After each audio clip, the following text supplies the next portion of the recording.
ಬಂಡವಾಳದಿಂದ ಈ ಎಲ್ಲ ಜನ ಇವರೆಲ್ಲರೂ ಇವತ್ತು ಸಮೃದ್ಧರಿದ್ದಾರೆ. ಆದರೂ ಪ್ರತಿ ವರ್ಷ ತೋರಿಸೋದು ಲಾಸದ ಬಜೆಟನ್ನು. ಹೌದು, ನಮ್ಗೆ ಲಾಸ್ ಆಗ್ಯದ ಅಂತೇಳಿ ಯಾವುದೇ ಇದ್ರು. ಮತ್ತು ರೈತರ ಈ ಕಬ್ಬಿನ ಬಿಲ್ಲನ್ನು ತಡೆ ಹಿಡಿದು 2 ತಿಂಗಳು, 2 ವರ್ಷ, 1 ವರ್ಷ ತಡೆ ಹಿಡಿದು ಕೊಡುವಂಥವ್ರು ಎಲ್ಲರೂ. ಇದೆಲ್ಲರೂ ಗೊತ್ತಿರುವಂಥ ಓಪನ್ ಸೀಕ್ರೆಟ್ ಇಟ್ ಈಸ್. ಇದು ನಮ್ಮ ಡಿ ಸಿ ಅವ್ರಿಗೆ ಗೊತ್ತಿಲ್ಲ ಅಂತಲ್ಲ, ನಮ್ಮ ರಾಜಕಾರಣಿಗಳಿಗೆ ಗೊತ್ತಿಲ್ಲ ಅಂತಲ್ಲ, ನಮ್ಮ ಉಸ್ತುವಾರಿಯವ್ರಿಗೂ ಗೊತ್ತಿಲ್ಲ ಅಂತಲ್ಲ. ಎಲ್ಲರೂ ಇವ್ರು ಮಾತ್ರ ಲಾಸ್ ತೋರಿಸ್ತಾ ಇರ್ತಾರೆ.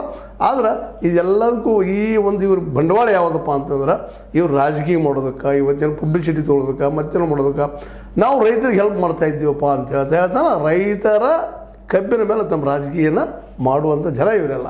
ಇವರು ತಮಗೆ ಅನುಕೂಲ ಆಗುವಂಥ ಅಡ್ಜಸ್ಟ್ಮೆಂಟ್ಗಳನ್ನು ಮಾಡ್ತಾ, ಒಮ್ಮೆ ಹೊಂದಾಣಿಕೆ ಆಗಲಿಗೆ ಚುನಾವಣೆ ಈ ರೀತಿ ಮಾಡ್ತಾ ಬಂದಿದ್ದಾರೆ. ಅದನ್ನೆಲ್ಲ ನಾವು ದಿನನಿತ್ಯ ನಿಮ್ಮೊಂದಿಗೆ ಚರ್ಚೆ ಮಾಡ್ತಾ ಬಂದಿದ್ದೀವಿ, ನಿಮಗೆ ಹೇಳಿದ್ದೀವಿ. ಇವತ್ತು ರೈತರ ಪ್ರಪೋಸನ್ನು ಇವತ್ತು ನಾವು ವಿಚಾರ ಮಾಡಬೇಕಾಗಿದೆ. ಯಾಕಂದರೆ ರೈತರಿಗಾಗಿರುತ್ತಿರುವಂಥ BDCC ಬ್ಯಾಂಕ್, ಅದಕ್ಕಾಗಿ ರೈತರ ಪರಿಸ್ಥಿತಿ ಇರೋದು ಇವತ್ತು.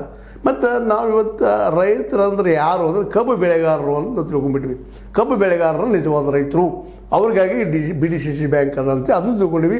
ಅವ್ರಿಗೆ ಹೆಲ್ಪ್ ಮಾಡೋದನ್ನು ತಿಳ್ಕೊಂಡು ಇವರೆಲ್ಲ ಶುಗರ್ ಫ್ಯಾಕ್ಟ್ರಿ ಲಾಬಿ ಇದ್ದಿದ್ದು ತಮಗೆ ಬೇಕಾದಂಗೆ ಲೋನ್ ತೊಗೊಳ್ಳೋದು, ಮಾಡೋದು, ಮತ್ತೇನೋ ಮಾಡೋದು, ಕಡಿಮೆ ಬಡ್ಡಿಯಲ್ಲಿ ಏನೋ ಮಾಡಿಸ್ಕೊಳ್ಳೋದು. ಅಧಿಕಾರ ಇದ್ದವ ಕಡಿಮೆ ಬಡ್ಡಿಯಲ್ಲಿ ಮಾಡ್ತಾನೆ, ಮತ್ತೇನೋ ತಪ್ಪಿಸ್ತಾನೆ. ಇವೆಲ್ಲರೂ ಕಾಮನಾಗಿ ಎಲ್ಲರಿಗೂ ಗೊತ್ತಿರೋ ವಿಷಯನ. ಇಲ್ಲಿ ಒಬ್ರೊಬ್ರು ಗೊತ್ತದ, ಆದರೂ ಒಬ್ಬರೊಬ್ರು ಎಕ್ಸ್ಪ್ರೆಸ್ ಮಾಡೋದಿಲ್ಲ.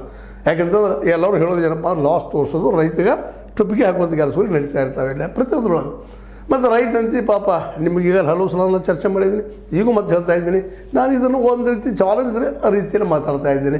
ಒಬ್ಬ ರೈತ 1 ಟನ್ ಕಬ್ಬು ಬೆಳಿಬೇಕಾದ್ರೆ ಎಷ್ಟು ಖರ್ಚು ಮಾಡ್ತಾನೆ ಪ್ರಾಮಾಣಿಕವಾಗಿ ಅವ್ರು ಲೆಕ್ಕ ಮಾಡಲಿ. ಇವತ್ತು ನಮ್ಮ ಬೆಳಕೂಡು ಈರಪ್ಪನವರು, ನಮ್ಮ ಇದರವರು ಕಲ್ಲೂಳಿಯವರು ಭಾಳ ಕಬ್ಬು ಬೆಳೀತಾರೆ. ಅವರು ಒಳ್ಳೆಯ ಹೆಸರುವಾಸಿ. ಅದೇ ಕಾಲಕ್ಕೆ ಬಸವನಗೌಡ ಪಾಟೀಲ್ ಅಂತವ್ರು ಇರ್ಬೋದು, ಇನ್ನೂ ಅನೇಕ ರೈತರನ್ನ ಇವತ್ತು ಕೇಳ್ಬಯಸ್ತಾ ಇದ್ದೀನಿ. ಅವರಿಗೆ ನಿಜವಾಗಿಯೂ ನೀವು 1 ಟನ್ ಕಬ್ಬು ಬೆಳೆದು ಎಷ್ಟು ಖರ್ಚು ಮಾಡ್ತೀರಿ, ಏನು